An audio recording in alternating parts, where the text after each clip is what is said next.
반갑습니다. DSA 김대영입니다. 이번 시간 DSA 소팁은 제가 우리 합격생 모임 밴드가 있어요. 근데 이제 뭐 경찰직 뿐만 아니라 공무원, 그 다음에 뭐 공공기관 합격생 분들 이렇게 모아놓은 나름대로 엄선한 기준점은 합격하시고 나서 저한테 연락 오시는 분들 초대해서 만든 밴드가 있거든요. 지금 91분 정도 직렬 다 통합으로. 근데 이제 막 다른 도시에서 하니까 모이긴 힘들어요.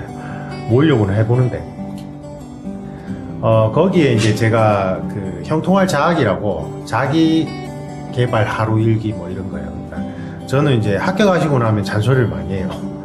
공무원이 절대 이제 여러분한테 죽을 때까지 그런 안정성을 줄 수는 없다. 4차 산업혁명이 생기고 연금이 계속 삭감되는 상황에서 어떻게 될지 모른다. 뭐 이래가지고 자기 개발 자꾸 하라고 잔소리 하거든요. 저도 이제 모범을 보이고자 자기 개발과 관련된 일기를 써요. 일기를 쓰는데 거기 이제 오늘 쓴 거 중에 하나가 표현하자는 그런 내용이에요. 그런 내용인데 심층면접 준비생분들은 제가 지금까지 코칭을 해보면 닫혀진 생활을 해요. 그러니까 필기 준비가 뭐 공무원이 경찰뿐만 아니라 공기업 준비생들도 사실은 필기에 스트레스를 많이 받거든요. 그 다음에 이제 뭐 스펙 올린다고 뭘 하잖아요. 그러니까 공부한다고 그러니까 주변 사람과 소통 안 하는 시간을 가져요. 그런 데다가 우리는 사실은 자라면서 표현을 점점 더 안 하게 돼요. 어릴 때는 고맙다라는 표현을 잘 안 하죠. 고맙다라는 표현도 잘 안 하고 어릴 때는 사춘기 때는 질풍노도의 시기니까 그렇고 그 다음에 이제 나이가 들면은 미안하다 소리를 안 해요. 미안하다 소리를 하면 내가 약해 보일까봐 자존심 때문에 고맙다고 소리도 안 하고 감사하다는 표현도 잘 안 해요. 잘 안 하게 된다는 거예요. 특히나 이제 지역 특색이 있죠. 경상도권은 더 심하고 그죠? 그러면 이제 서울 경기권은 그나마 좀 낫고 그죠? 그럼에도 불구하고 잘 안 해요. 그 다음에 제일 중요한 거는 그나마 남에게 표현하는 건 어느 정도 하는데 내가 나 자신을 보려고도 하지 않고 나 자신과 대화도 잘 안 해요. 사실은. 그러니까 그런 상태에서 여러분들이 생전 처음 낯선 사람 앞에서 나 자신을 탈탈 다 털려야 돼요. 나 자신을 다 가감없이 오픈해야 돼요. 낯선 사람들 앞에서요. 낯선 사람들과 함께. 그게 되냐고요? 안 돼요. 안 돼요. 그러니까 지금까지 우리나라 교육 프로그램 자체도 중고등학교 때 내가 누군지 내가 어떤 사람인지도 파악을 하려고 그런 교육도 없었고 그럼 나와 국가의 관계는 어떤지에 대해서도 고민하는 그런 교육은 없었단 말이에요. 그랬는데 갑자기 낯선 사람들 앞에서 나에 대해서 다 이야기를 해야 되고 내가 어떤 사람이고 어떠한 가치관을 가져야 되는지 얘기를 해야 되고 그 다음에 내가 사회 구성원으로서 국가에서 일어나고 있는 어떠한 이슈들에 대해서 나는 어떠한 생각을 가지고 있는지 또 얘기를 해야 돼요. 내가 어떤 사람인지도 모르는데 내가 국가와 나의 관계로는 어떻게 얘기할 것이며 그 다음에 주권자들이 모여있는 우리 사회 구성체에 대해서 어떠한 생각을 어떻게 표현할 거예요. 내가 누군지를 모르는데요. 그리고 아예 표현 자체를 연습을 안 해봤는데요. 안 돼요. 그러니까 어떻게 해요? 그럴듯한 표현 모범 답안부터 찾죠. 여러분들이 면접 교재를 선정할 때는 쫙 보고는 기출에 대해서 어떠한 모범 답안이 쫙 있는지 요거 내가 적당하게 예전에 여러분들 대학교 때 리포트 내듯이 적당하게 그 문구만 내 단어로 싹싹 바꾸면 내 답변이다. 이거는 대다수 다 그래요. 학원가에서도 그렇게 해요. 이제 학원가에서 제가 이거를 지적을 많이 하니까 이제 요즘에는 그렇게 안 하고 어떻게 하냐면 이제 문구를 이제 지정해 주죠. 요렇게 본인 얘기하다가 요렇게 서술하다가 요런 문장을 넣고 요렇게 하세요. 그게 여러분들이 표현하는 연습을 안 해봐서 그래요. 안 해봐서. 그래서 심층 면접 준비 기간에는 첫 번째 나 자신을 돌아봐야 된다 했잖아요. 돌아보고 그 다음에 나 자신과 얘기를 해보세요.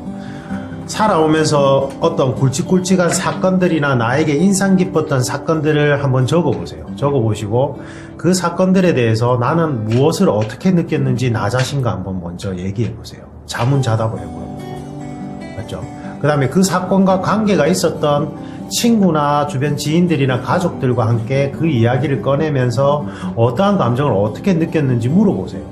그리고 그 사람들이 만약 어떠한 감정을 느꼈다, 서운함을 느꼈다, 난 그런 거 처음 알았어. 미안해. 나는 어떠한 그 서운함에 대해서 나는 어떠한 감정이 드는지에 대해서 친구들과 가족들과 이야기를 나눠보세요. 친구들과 이야기는 잘 나눌 수 있는데 가족과 안 돼요. 그럼 가족과 많이 얘기를 나눠봐요. 그게 여러분들 머릿속에서 이 제동장치처럼 막고 있는 역할인 거예요. 잘 안 되는 부류가 있어요. 가족들하고는 잘 되는데 친구들하고 내가 진솔하게 뭔가 터놓고 얘기할 친구도 없고 그럴 상황도 아니다. 그럼 해보세요. 안 되면 저한테라도 하세요. 저한테 1대1 코칭이나 밀착 코칭반 분들이 이제 대다수가 이게 그냥 면접 수업을 떠나서 제가 제 자신을 돌아본 게 너무 좋았고 그 다음에 좀 힐링이 되는 시간이었다는 그런 얘기가 그래서 그래요. 그럼 저하고 얘기하셔도 돼요. 그런 사건이 있었고 친구들하고는 미처 말을 못했는데 난 사실은 그때 그런 감정을 느꼈다. 누구에게도 얘기 못했던 그런 감정을 느꼈다. 속상하다. 아니면 부끄럽다. 저한테 얘기하셔도 돼요. 저한테도 얘기를 못하면 면접관 앞에서도 얘기를 못해요. 그럼 어떻게 시험 칠 거예요? 안 돼요. 안 돼요. 또 그럴듯한 표현이나 남의 답변, 그 다음에 강사가 제시해주는 일정한 틀을 넣어가지고 그냥 그럴듯하게 얘기하실래요? 그래도 돼요. 그래도 합격하는 분들이 있어요. 왜냐하면 면접관 분들이 교육을 안 받고 투입되는 게 한국 현실이라서. 그래도 면접관 분들도 직장 생활을 오래 하시거나 직업 특성에 따라서 직관력이 있기 때문에 알아요. 이 사람 자기 얘기인지 아닌지.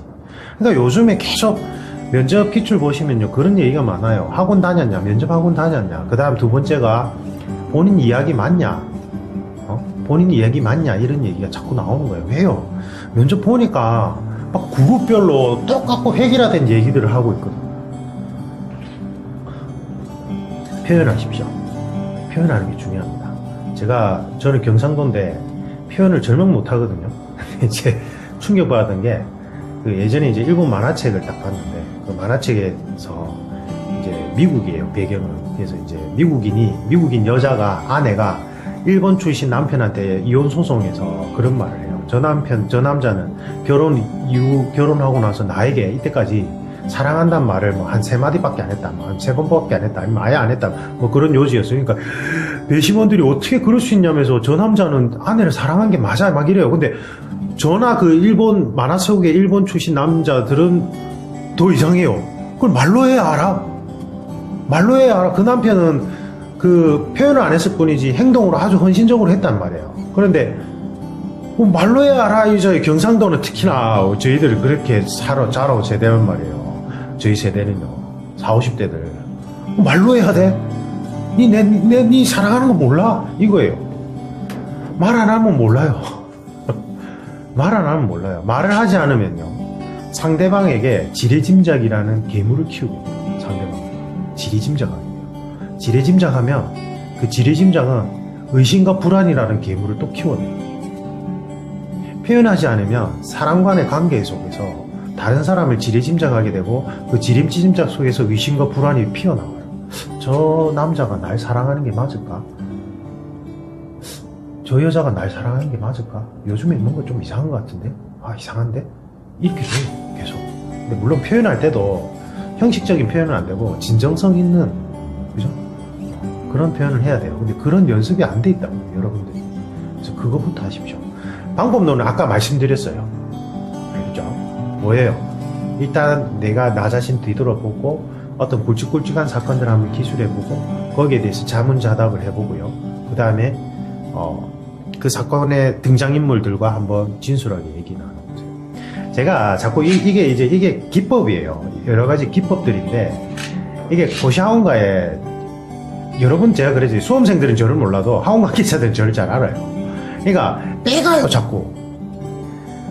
지금 어느 정도냐면 부산도 그렇고 서울도 그렇고 다 그런데, 뭐 코칭이란 말도 뭐 그거야 그렇다 치지만, 뭐 개인 성향을 반영한 자신만의 답변 개풀이 100명, 200명, 50명, 70명 모아놓고 그게 돼요? 안 돼요.